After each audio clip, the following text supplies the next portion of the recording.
সেই ছোটবেলা থেকে শুনে আসছি, আমার আব্বা সবসময় একটা কথাই বলতো, মানুষ তিলিকেই বাদশা তিলিকেই ফকির। আসসালামু আলাইকুম দর্শক, আপনাদের সঙ্গে আছি আমি হিরণ বাদশা ফ্রম চায়না। দেশ এবং দেশের বাইরে থেকে যারা আজকের ভিডিওটি দেখছেন, আশা করছি আপনারা সবাই ভালো আছেন। আমার আব্বার কথাই কিন্তু বাস্তব, আসলে বাস্তবে কিন্তু তাই, মানুষ তিলিকেই বাদশা তিলিকেই ফকির।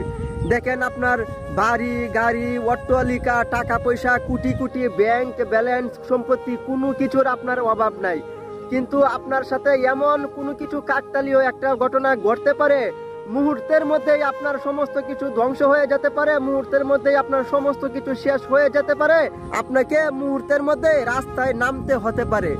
আবার আপনার সঙ্গে এমনও কিছু কাকতালীয় ঘটনা ঘটতে পারে, আপনি রাস্তার ফকির, আপনি পথের ফকির, আপনার কোনো কিছু নাই, আপনার বাড়ি গাড়ি টাকা পয়সা ব্যাংক ব্যালেন্স কোনো কিছুই নাই, কিন্তু কাকতালীয় ভাবে যে কোনো সময় আপনার সাথেও এমন যে কোনো কিছু ঘটতে পারে।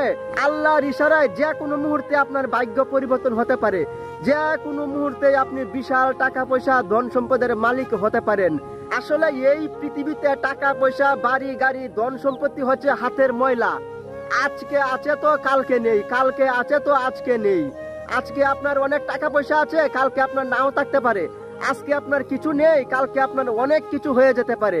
কিন্তু একটা কথা কি জানেন, মানুষ মরে গেলে পচে যায়, কিন্তু মানুষের কর্মগুলো এই পৃথিবীতে সবসময় থেকে যায়, সবসময় রয়ে যায়। এই পৃথিবীতে ধনী গরিব রাজা বাদশাহ জমিদার প্রত্যেকটা মানুষকে কিন্তু মৃত্যুর স্বাদ গ্রহণ করতে হবে।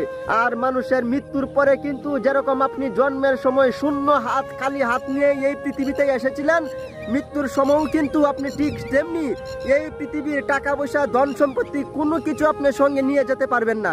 আপনি শূন্য হাতে খালি হাতে আপনাকে যেতে হবে, কিন্তু আপনার কর্মফল আপনার আমল নামা, আপনার কর্ম আপনাকে যুগের পর যুগ দিনের পরে দিন এই পৃথিবীতে আপনাকে বাঁচিয়ে রাখবে। আর আপনি যদি পরকালের জন্য ভালো কোনো কর্ম করে থাকেন, ভালো কোনো কাজ করে থাকেন, প্রত্যেকটা ধর্মের মানুষেরই কিন্তু মৃত্যুর পরে একটা জীবন আছে, যে জীবন অনন্তকাল, যে জীবনের কোনো শেষ নেই। এই পৃথিবীতে মানুষ যে যেরকম কর্ম করবে, মানুষের মৃত্যুর পরে সে কিন্তু তার সেই কর্মফল ভোগ করবে। হ্যাঁ, কিছু কিছু কর্মফল মানুষ এই পৃথিবীতে জীবিত থাকাকালীন অবস্থায় ভোগ করে, আবার কিছু কিছু কর্মফল মানুষ মৃত্যুর পরে অনন্তকাল অনন্তকাল ভোগ করবে। আপনি যদি এই পৃথিবীতে ভালো কাজ করেন, তাহলে আপনি মারা যাবেন, আপনি পচে যাবেন, গলে যাবেন, কিন্তু যুগের পরে যুগ দিনের পরে দিন কিন্তু আপনার সেই ভালো কাজের জন্য, আপনার সেই ভালো কর্মের জন্য মানুষের মাঝে আপনি অনন্তকাল বেঁচে থাকবেন। আর আপনি যদি আখিরাতের জন্য ভালো কাজ করে থাকেন, সৃষ্টিকর্তার হুকুম মেনে চলে থাকেন, তাহলে কিন্তু আপনার যে আখিরাতের জীবন অনন্তকালের জীবন, সেইখানেও কিন্তু আপনি খুব সুখে থাকতে পারবেন, শান্তিতে থাকতে পারবেন, আল্লাহ আপনাকে জান্নাত দান করবেন। তাই একটা কথা মনে রাখবেন, মানুষ মরে গেলে পচে যায়, কিন্তু সে তার কর্মের মাধ্যমে এই পৃথিবীতে অনেক দিন বেঁচে যায়। তাই আমাদের টাকা পয়সা ধন সম্পদ কার কি আছে কার কি নেই, এই অজুহাত দিয়ে আমরা কেউ বসে থাকবো না। আমরা যতদিন আল্লাহ আমাদেরকে হায়াত দিয়ে রাখে, আমরা যতদিন এই পৃথিবীতে বেঁচে থাকবো, আমরা আল্লাহর দেখানো পথে চলবো, আমরা সবাই ইমানের সহিতে চলবো, আর আমরা সবাই মানব সেবা করব।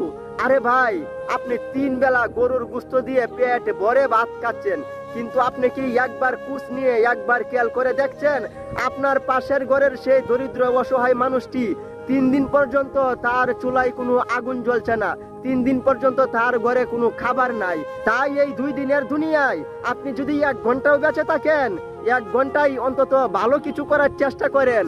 টাকা পয়সা বাড়ি গাড়ি কোনো কিছু আপনার সঙ্গে যাবে না।